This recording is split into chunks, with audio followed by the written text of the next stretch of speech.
दोस्तों आज हम चाइना के ग्लोबली डिस्ट्रीब्यूटेड लोन्स के बारे में बात करने वाले हैं। 2000 की शुरुआत से ही चाइनीज गवर्नमेंट और स्टेट ओन्ड बैंक्स ने रिकॉर्ड अमाउंट में लो और मिडिल इनकम कंट्रीज को लोन्स दिए हैं। हालांकि कुछ रिसेंट स्टडीज हैं जो चाइनीज लेंडिंग को एग्जामिन करती हैं, पर कई पहलू हैं जो कोई नहीं जानता। लोन कॉन्ट्रैक्ट्स कैसे लिखे होते हैं, क्या टर्म्स और कंडीशंस होती हैं, एग्जैक्टली कोई नहीं जानता। इन कॉन्ट्रैक्ट्स के टेक्स्ट को ना तो चाइना डिस्क्लोज करता है और कॉन्फिडेंशियली क्लॉजेस के कारण बोरोवर कंट्री भी इन्हें डिस्क्लोज नहीं करती। लेकिन दोस्तों कोविड-19 पैंडेमिक के कारण चाइना की डेट कॉन्ट्रैक्ट्स की terms and condition global public interest में बाहर आ रही हैं। आज हम चाइना के लोन्स और उससे रिलेटेड मेजर इश्यूज को डिस्कस करेंगे। इसके अलावा हम ये भी देखेंगे कि ग्लोबली कंट्रीज को चाइना ने कितना लेंड किया है।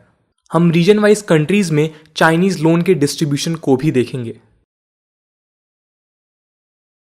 दोस्तों यदि ग्लोबल ट्रेड की बात करें तो चाइना का रोल हाईली पब्लिसाइज्ड और पॉलिटिकली पोलराइजिंग रहा है, पर फाइनेंशियली चाइना का इन्फ्लुएंस लैक ऑफ डेटा और लैक ऑफ ट्रांसपेरेंसी के कारण ऑब्सक्योर रहा है। चाइना की majorly lending belt and road initiative के कॉन्टेक्स्ट में हो रही है। BRI चाइना का एक ग्लोबल इन्फ्लुएंस स्टैब्लिश करने वाला प्रोजेक्ट है जो कई कंट्रीज में फैला हुआ है। एक्सपर्ट्स और रिपोर्ट्स के मुताबिक इस प्रोजेक्ट के through China debt trap diplomacy कर रहा है। पिछले 2 डिकेड्स में चाइना एक मेजर ग्लोबल लेंडर बन चुका है और क्लेम्स के मुताबिक ग्लोबल GDP के 6% से ज्यादा लेंडिंग करता है, और ये सभी लेंडिंग ऑफिशियल है जो गवर्नमेंट या स्टेट कंट्रोल्ड एंटाइटीज से आती हैं। हार्वर्ड बिजनेस रिव्यू यानी HBR की एक रिसर्च के मुताबिक चाइना ने कई सिस्टमैटिक स्ट्रैटेजिक लोन्स दिए हैं। रिसर्च कहती है कि चाइना ने डेवलपिंग कंट्रीज को पहले के कंपैरिजन में ज्यादा लोन्स दिए हैं, और क्योंकि इन लोन्स की अंडर रिपोर्टिंग हुई है इससे हिडन डेट की प्रॉब्लम सामने आई है। हिडन डेट का मतलब है कि डेटर कंट्रीज और इंटरनेशनल इंस्टीट्यूशंस के पास इस बात की नॉलेज इनकम्प्लीट है कि आखिर ग्लोबली कितनी कंट्रीज को चाइना ने लोन दिया है, और ये भी मालूम नहीं होता कि कंडीशंस क्या हैं।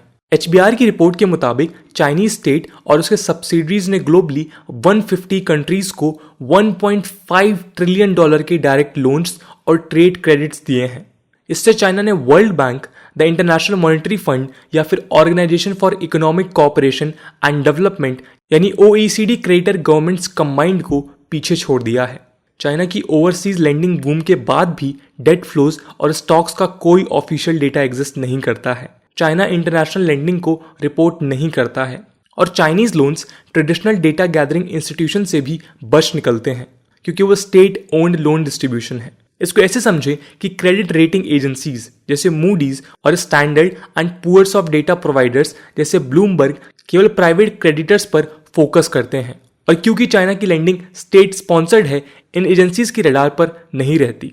इसके अलावा चाइना OECD या पेरिस क्लब का मेंबर नहीं है, जो क्रेडिटर नेशंस का एक इनफॉर्मल ग्रुप है। HBR की रिसर्च ने 1949 से 2017 के बीच 2000 लोन्स और 3000 ग्रांट्स पर एक कॉम्प्रिहेंसिव रिपोर्ट तैयार की है, जिससे पता चलता है कि मोस्टली चाइनीज लोन्स ने एनर्जी, इंफ्रास्ट्रक्चर और माइनिंग में लार्ज स्केल इन्वेस्टमेंट को हेल्प किया है। दोस्तों इस प्रोसेस में बोरोवर की साइड में डेट बढ़ रही है।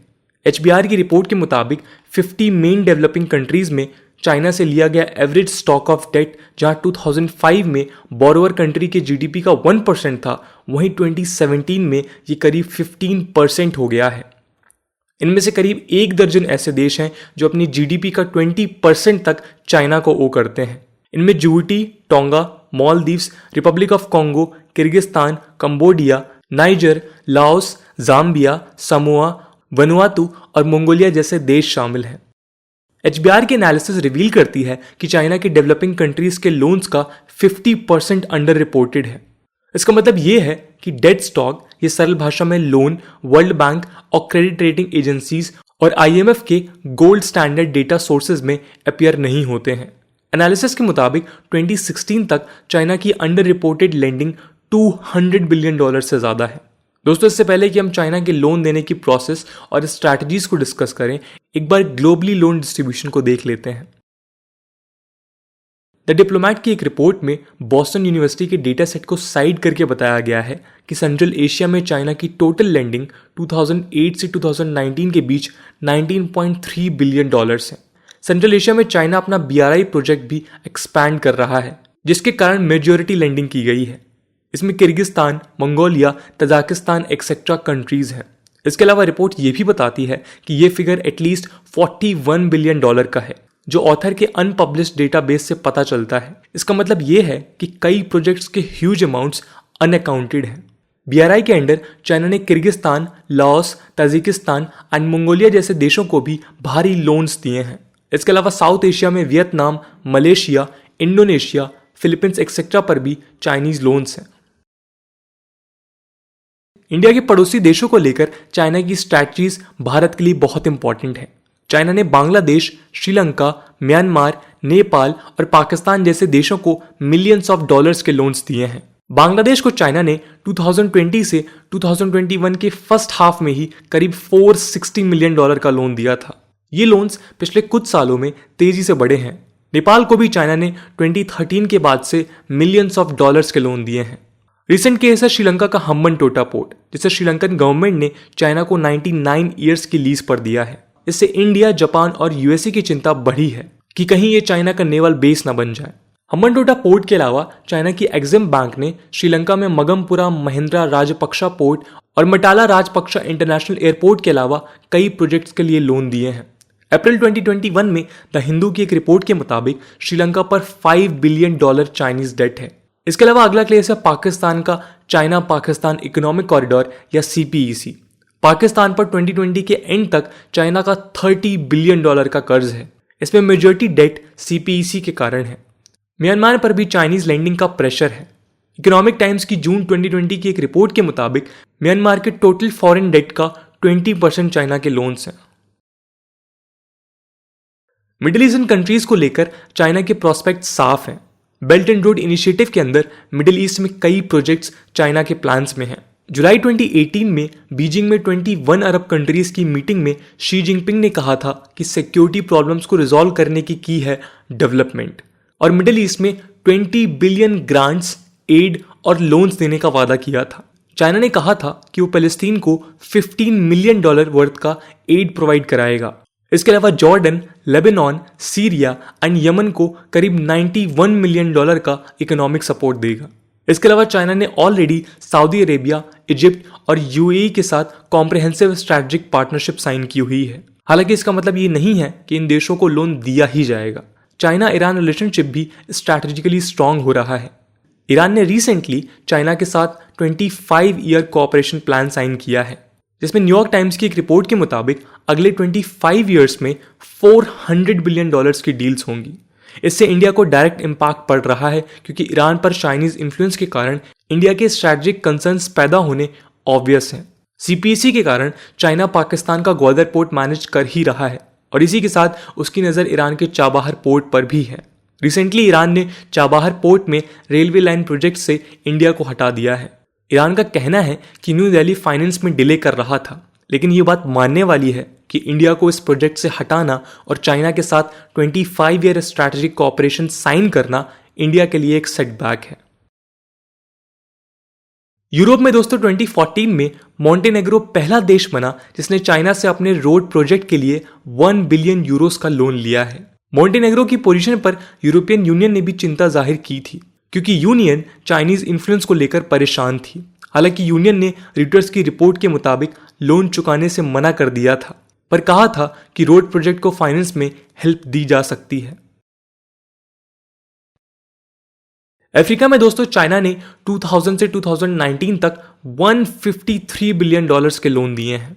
मोस्टली लोन्स और ग्रांट्स BRI के अंडर हैं।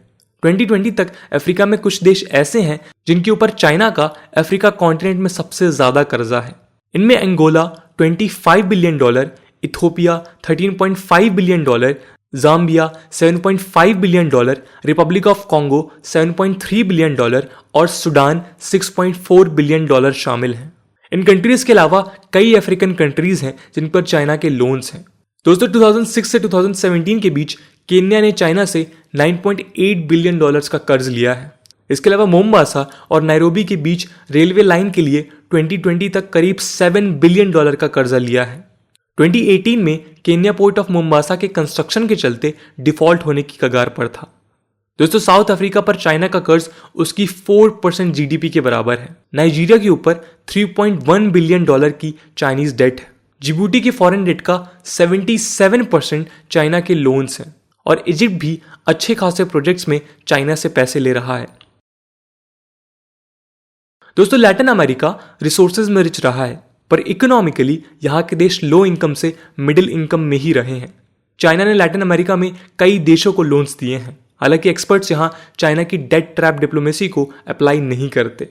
द डायलॉग की एक रिपोर्ट के मुताबिक ये पूरा रीजन कहीं ना कहीं चाइना के लोन में है।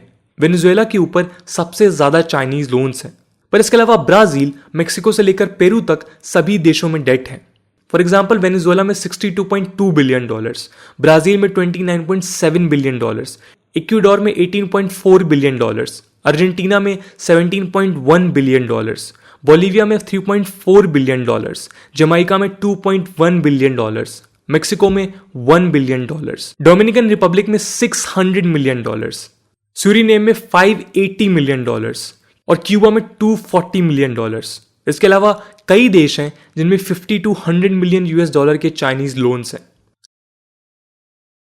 रीटर्स की 2018 में पब्लिश एक रिपोर्ट के मुताबिक साउथ पैसिफिक में 11 देशों पर की गई एनालिसिस दिखाती है कि पिछले एक डिकेड में चाइना के लैंडिंग प्रोग्राम्स के कारण डेट 0 से 1.3 बिलियन पहुंच गई है।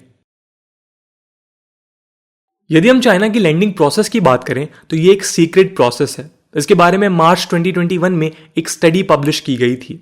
स्टडी के ऑथर्स ने 24 लो और मिडिल इनकम कंट्रीज के साथ चाइना के 100 लोन कॉन्ट्रैक्ट्स को एनालाइज किया। इनमें से कई ऐसे देश हैं जो कोविड-19 पैंडेमिक में माउंटिंग डेट बर्डन से जूझ रहे हैं। स्टडी ने पाया कि इन कॉन्ट्रैक्ट्स में कई अनयूजुअल सीक्रेटिव नेचर के क्लॉजेज हैं। दोस्तों स्टडी को college of William and Mary की रिसर्च लैब 8 डेटा ने 3 साल में कंप्लीट करके एक डेटा सेट तैयार किया है। इस स्टडी में मेन फोकस चाइना के रोल पर था, जो दुनिया का बिगेस्ट क्रेडिटर बनकर उभरा है और Africa, Asia, eastern Europe, Latin America में ऑफिशियल बायलैटरल डेट का 65% ओन करता है। पेपर के मुताबिक China world's largest official creditor है, पर हमारे पास लेंडिंग की टर्म्स एंड कंडीशन के बारे में बेसिक फैक्ट्स नहीं है। रॉयटर्स की एक रिपोर्ट के मुताबिक 8 data centre for global development, Germany के कील इंस्टीट्यूट और Peterson institute for international economics ने चाइनीज लोन कॉन्ट्रैक्ट्स को अदर मेजर लेंडर्स के साथ कंपेयर कर चाइना की फॉरेन लेंडिंग का पहला सिस्टमैटिक लीगल इवोल्यूशन किया है। इस एनालिसिस ने एग्रीमेंट्स में कई अनयूजुअल फीचर्स अनकवर किए हैं, जिससे स्टैंडर्ड कॉन्ट्रैक्ट टूल्स को एक्सपैंड किया गया है और रीपेमेंट के चांसेस बूस्ट किए हैं। इन फीचर्स में कॉन्फिडेंशियलिटी क्लॉजेज हैं जो बोरोवर्स को लोन्स की टर्म्स रिवील करने से रोकते हैं। इसके अलावा इनफॉर्मल कोलेटरल अरेंजमेंट्स की बात है जो चाइनीज लेंडर्स को दूसरे क्रेडिटर्स के ऊपर बेनिफिट्स देते हैं। कॉन्ट्रैक्ट्स में चाइना को सब्सटेंशियल लीन अवे भी मिलता है, जिससे वो लोन्स कैंसिल कर सकता है या रीपेमेंट एक्सेलरेट कर सकता है। दोस्तों चाइना एक मेजर इकोनॉमी है जो पिछले 2 डिकेड्स में सुपर पावर बनने की कगार पर पहुंचने लगा है। जियोपॉलिटिक्स में एक मेजर प्लेयर के रूप में सामने आए चाइना ने BRI लॉन्च किया है और इसके साथ ही साथ लेंडिंग और वीकर कंट्रीज को एक्सप्लॉइट कर रहा है।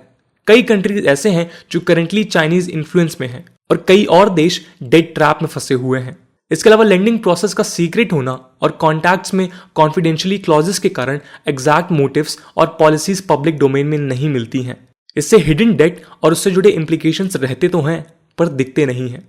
ग्लोबल जीडीपी के 6% के बराबर डेट में केवल चाइना ओन करता है और इससे उसका इन्फ्लुएंस स्ट्रांग हो रहा है।